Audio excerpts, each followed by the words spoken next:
Welcome to Negosyente, ang programang naghahatid sa inyo ng mga kwento't kaalaman tungkol sa pagninegosyo. Kilalanin natin ang mga kahanga-hangang kababaihan at ang kanilang mga kwento sa usapang babae. Sa kwentong negosyo naman, sama-sama tayong matuto magsimula at magpatakbo ng negosyo. Tignan natin kung sino ang maswerteng tatanggap ng dagdag puhunan sa Puhunan Plus. All these and more. Ito si Roda Castro Kaliwara, your resident Pinay entrepreneur. At ito ang Negosyente.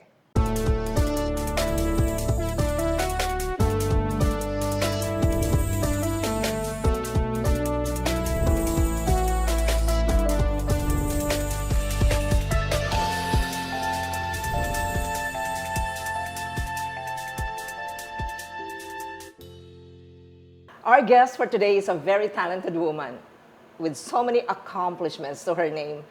And when I asked her how she wanted to be introduced, three things lang daw: mom, businesswoman, women, and children's rights advocate, the very lovely Joanne Zapanta Andrada. Oh, thank you for having me. And how are you? I'm great, thank you. Thank you so much.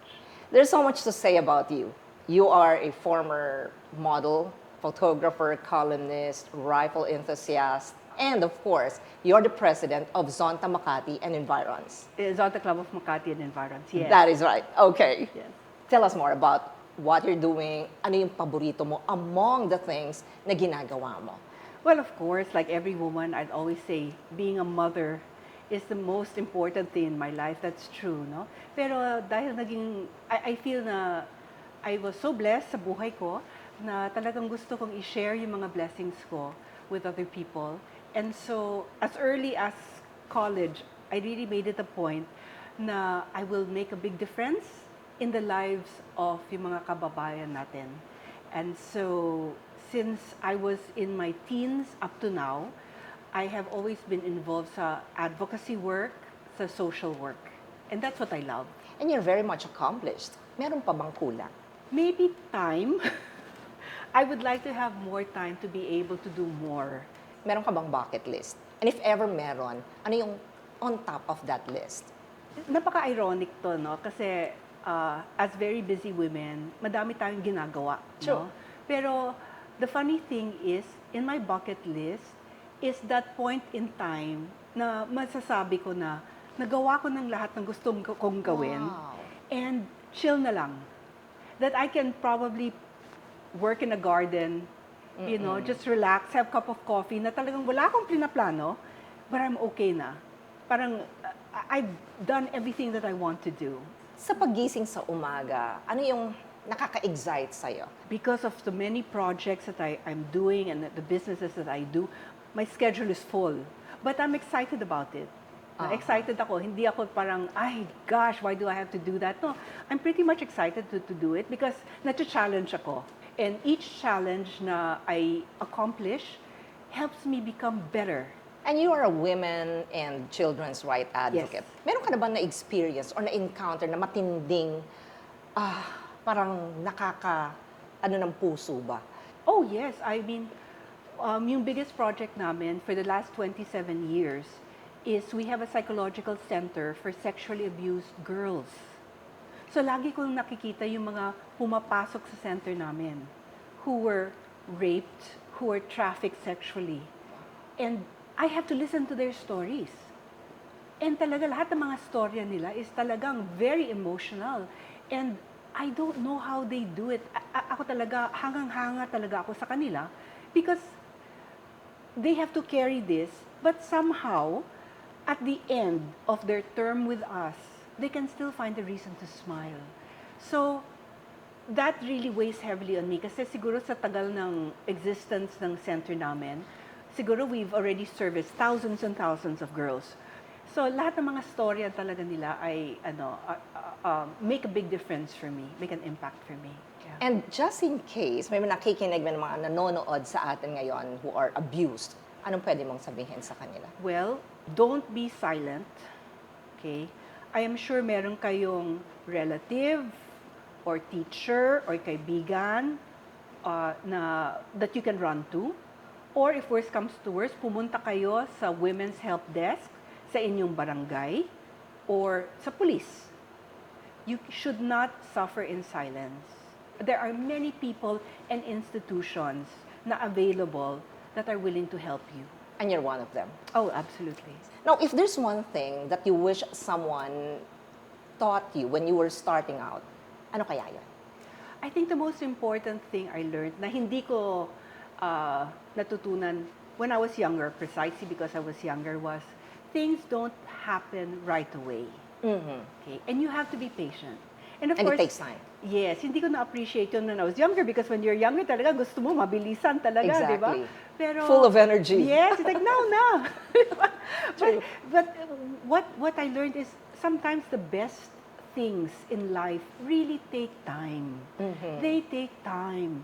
And you just have to trust the process, trust the mission, and you have to show up every day. Maski na hindi ka sigurado sa sarili mo kung talagang it is going to work o baka hindi. Never mind, don't doubt it. Kung naniniwala ka talaga sa mission mo, just be present. What's next for Joanne? I think I would like to be an example for a lot of women na talagang in the different stages of your life, you can really make a difference. Nung bata tayo, that's the first stage of your life, no? You're still becoming. Halos wala kang alam about the world. And then, in your 20s, and your 30s, and your 40s, masyado ka namang busy to become. No? I mean, you're a mother, you're a businesswoman, you're a wife, you're also daughter. But towards the latter part, I think it's a gift. Kasi medyo, you have your children, they're grown up already. Okay? You were able to save up something for yourself, no? Kadalasan, the women are saying, what do I do now? And usually, they don't know what to do. And that's where they start to decline because parang nararamdaman nila, wala na mga challenges sa buhay nila. Wala na silang mga goals, which shouldn't be. I want to change that idea na pag medyo tumatanda ka na, that age is just really a number. Yes. No? And for as long as you feel enthusiastic, curious pa inside yourself, and if you feel naman na meron ka rin, you have something to give. Yan yung tinatawag kong third act. Third act is when na-realize mo talaga kung sino ka as a person, but that you can also share this with the rest of the world. So, non-stop dapat ang buhay. Yes, and also youth to me, para sa akin, youth is an attitude. It's not a number. It's an attitude. It's an attitude. That's very nice.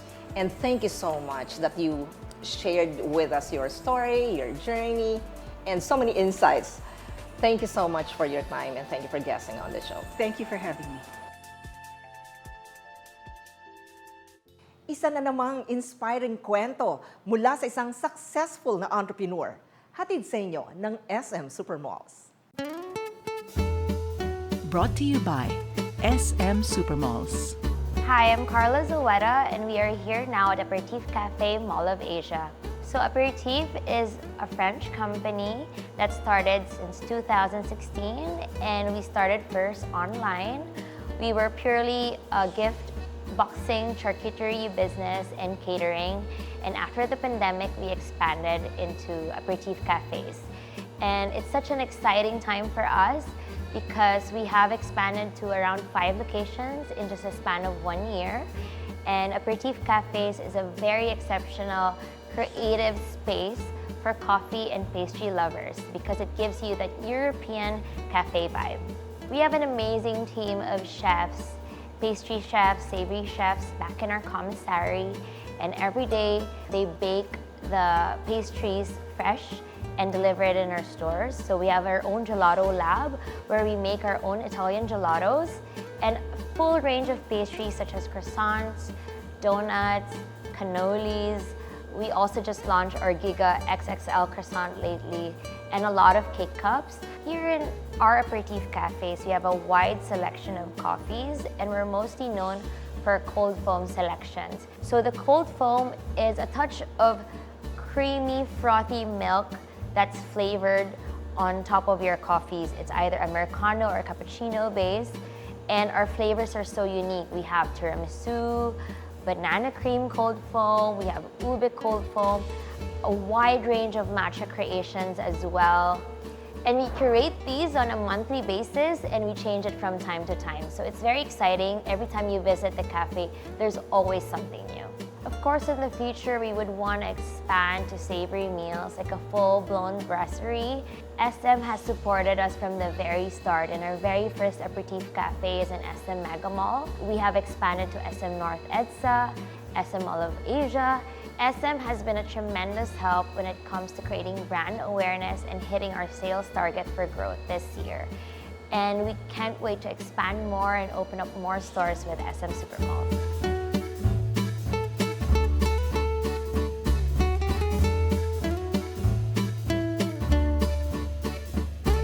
Brought to you by SM Supermalls.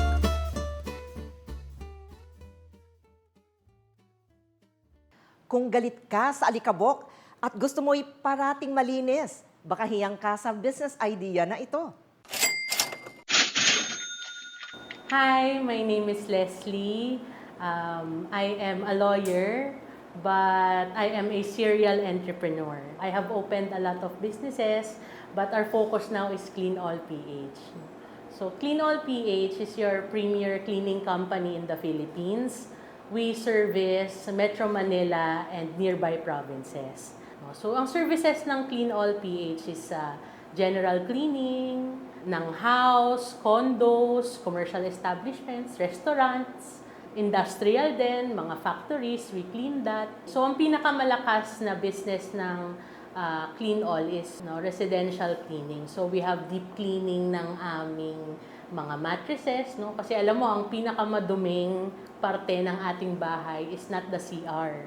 It's our beds. No, yung mga nagpagawa ng bahay, post-construction cleaning. So, yung Clean All, talagang nilaban namin yung pangalan niya.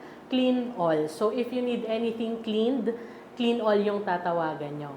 As I said, I'm a serial entrepreneur. Kasama ko dyan sa bisyo na yan yung asawa ko. So, yung asawa ko naman is a customs broker. So, we're both professionals and we both have our own practices. But, naisip namin na we also need some other businesses that we can unwind, relax our mind. Hindi masyadong gagana yung utak, yung katawan naman. Before, we were working with other companies na BGC. So, we live in Las Piñas. So, every day, 2 hours papunta, 2 hours pa uwi. So, sa traffic ng Metro Manila, 4 hours a day. Imposibleng hindi ka makaisip ng mga magagandang paraan para kumita. No? Nung time kasi na yon, umuusbong pa lang yung cleaning industry. As a matter of fact, hindi pa service hindi pa cleaning service yung sikat nun. Ang sikat nun na una, yung machines. No? May mga machines na, deep cleaning machines na 200, 300,000 isang peraso. No? So sa akin na regular person, hindi ako makakabili niyan, 300,000. But I would love to try it. So yun lang yung idea namin, na bili kami ng machine and then i-offer natin to as service sa murang halaga sa mga kaibigan o mga kakilala. No? So itong Clean All, ito yung unang negosyo namin na successful, na nanganak ng mga ibang negosyo namin ngayon. So, nung first booking, wala pa akong tao, pero ayokong tanggihan yung client nung nag-market testing. No? So, market testing dapat. Tatawag yung kliyente sa'yo, tapos sasabihin mo, okay, meron palang kumakagat, so ibababa mo yung phone, pero hindi mo seservisyohan. No? Pero dahil excited ako, market testing pa lang, may nag-book, hindi pa ako ready, tinuloy ko. Small lang, parang condominium unit na 28 square meters. Ang naglinis nung kanyang unit is ako talaga. At saka yung parang kasambahay namin mismo sa aming personal house. Tapos very happy naman yung client. And until now, nagbo-book siya sa amin yung first client na yon. Kaya very confident ako na happy naman yung mga clients namin sa services namin. Bukod kasi sa capitalization ng mga machines, that one, it's very easy. Either you get it from your own pockets, kapag kinulang ka, you can get it from the banks. It's more of the operations. Employees, no? Kasi ititrain mo sila eh. 'Di ba? You cannot offer this service without training them. So as much as possible, when we train people, we really want them to stay with us for a long time. During the first few years of the business, medyo mahirap. Gagastusan namin ng training, hindi magtatagal. Pero ngayon, nakuha na namin yung tamang timpla kung paano talaga na ma-keep yung mga employees. It's not really an official program of Clean All, but siguro that's where we can touch lives, no? So most of the time, our employees are single moms, no, from our own community. I have a friend, a colleague of mine, na successful siya sa kanyang mga business. Ang sabi niya sa akin, parati kasi ako lumalapit sa kanya, ito magandang idea to, wala pang ganito sa Pilipinas, or merong ganito sa Pilipinas, pero ito yung solusyon, kayang-kaya to. Tapos sasabihin niya, alam mo Les, you have a lot of good ideas eh. But you know what separates the successful from the unsuccessful? Sabi ko, what? Sabi niya, successful people are doers, not thinkers. So, before I'm a thinker, I always think of good thing, want to build good businesses, pero without the action, wala siya eh. Hindi siya eh. Kaya actually after that, naisip na namin yung Clean All. Nagtayo na kagad kami. Tayo kagad, nag-persevere kami. Kwento ko nga kanina, unang booking, ako pa yung naglinis, kinabukasan, nag-hire ako ng maraming tao, nag-training ako, sumasama ako sa mga bookings, ganun siya. So parang talagang perseverance, hard work. Marami nagsasabi, ang negosyo is find your passion. Contrary to popular opinion, with all the businesses that I have now, it's really not find your passion. Kasi I'm not passionate about cleaning, but I'm passionate about solving problems, proving myself, serving people. I can show them na with perseverance, you can do anything. You don't have to have money, you don't have to have connections. Kailangan talaga sipag, tiyaga, at saka pasensya. Sa Kwentong Kabayan, pakinggan natin ang kwento ng isang mag-asawang musikero na dating mga OFW, ngayon mga successful entrepreneur. Hatid sa inyo ng BDO. I'm Vanjie. I'm Peter. We're both musicians and we travel abroad a lot. We are OFWs. We are your first Filipino Bagong Bayani awardee musicians. Ano na nga yung challenges natin sa abroad? Grabe. Being away from your kids, that's one thing na medyo you have to be strong. Hirap. We only have one child, so grabe talaga. That time, yun. only one child. What are the best memories we had abroad? Sa akin, ni-sponsor ng Palace Hotel from China yung plane ticket ng anak natin kasi alam nila, miss na namin si Apple eh. It was only Nilibre that. yung anak Libre. namin. Christmas gift nila sa amin. Okinawa did that. Rama the Renaissance did that also for us. We've been traveling non-stop for 20 years. We did a lot of openings, hotel openings. It's our forte. And then, after 20 years, we retired. Nagkaroon kami ng another Music school daughter. naman. Then, nagtayo kami ng music school. We're teaching voice technique. Here in the Philippines. Yeah. One thing that we would like to tell our co-OFWs, our fellow OFWs, is to save some money for yourself. Ipon, bro. Ipon, napaka-importante. Ipon. And through all this, naging kabalikat namin ang BDO. Sa kanya ang remittance, sa kanya yung padala.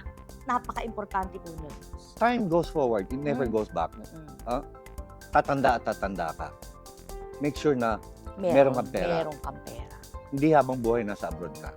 Like us, we're on our 60s na, 66, 64. Pero, matatag pa rin kami. Nakaipon kasi kami. It's true. BDO, we love you. Because we trust them. Kasi pag saan na kayo magpapapalit ng pera, chances are hindi makakarating sa pamilya niyo yung pera. Yeah. But BDO is so safe. BDO pa rin.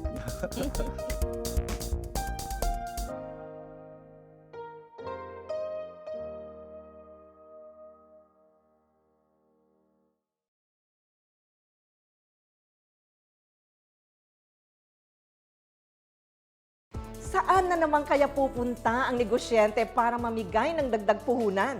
Tara, samahan niyo ako. Nandito tayo ngayon sa Arayat, Cubao, sa Quezon City, kung saan isang maswerteng micro-entrepreneur ang makakatanggap ng dagdag puhunan. Tara, puntahan natin siya. Okay, anong pangalan? Joanna po. Joanna. Anong binibenta ni Joanna? Calamares po tsaka isaw. Okay, may anak ka na? Meron po. Kasama mo ba siya ngayon? Opo. Ayan. Anong pangalan? Halika. Siya bang inspirasyon mo kung bakit ka nagninegosyo? Yes po. Malakas ba siya? Malakas naman. Hanggang anong oras ka dito na nagbebenta? Hanggang 9 po ng gabi. So hapon hanggang gabi? Opo. Okay, pwede bang matanong magkano ang benta mo? Minsan nasa 2,000, 3,000. Ang benta? So malakas. Yes po. Ang mga customers mo ay mga estudyante ba? Yung mga Minsan pag may pasok estudyante, karamihan minsan nasa opisina. May umu-order din sa amin ng mga 1 balot, 2 balot. Ay talaga, may nagte-take out talaga. Hindi lang yung dito sila kumakain. Minsan po kumikita ng 500. Kita na yon, yung 500. Opo. Ang magkano ang puhunan nun? Nasa 1,000. Maganda naman. Yes. Di ba? Not bad. Magkano ang puhunan mo 5,000 sa umpisa? po. Okay. Gusto mo ba ng dagdag puhunan? Pwede naman po. Anong pwede? Parang hindi ka masaya kapag binigyan kita ng dagdag puhunan. Okay naman po. Kasi rin po, pandagdag dito po. Kasi buntis din po ako ngayon eh. Ilang months na? Mag-performance po. Mag-performance, hindi halata. Opo. Okay, so maswerte yung bata Opo. na nasa sinapupunan mo. Dagdagan natin ang puhunan mo. Yung 5,000, dadagdagan natin ng another 5,000. Maraming Okay? salamat po. Yan, Ay, para thank you sa'yo. po. Maraming salamat Galing po. yan sa mga kaibigan ng negosyente. Manood ka ng negosyente sa GMA Pinoy Hits, Sunday 4 o'clock. Nasa YouTube channel yan ng GMA Public Affairs. O, pasalamatan natin ang kaibigan ng negosyente na ang Rotary Club of Entrepreneurs and Professionals. Maraming salamat po sa RCEP Quezon City po. Okay, so congratulations sa iyo. Thank you po. God bless Maraming you. salamat At marami pa sanang benta. Thank you Okay, po. mula sa araw na ito at sa susunod pang mga araw. Maraming salamat God po. bless Thank you. po. Congratulations sa ating winner this week sa Puhunan Plus. Sana sa lugar naman ninyo magkita-kita tayo. Ito si Rhoda Castro Kaliwara na naniniwalang pag may negosyo, may trabaho. See you next week.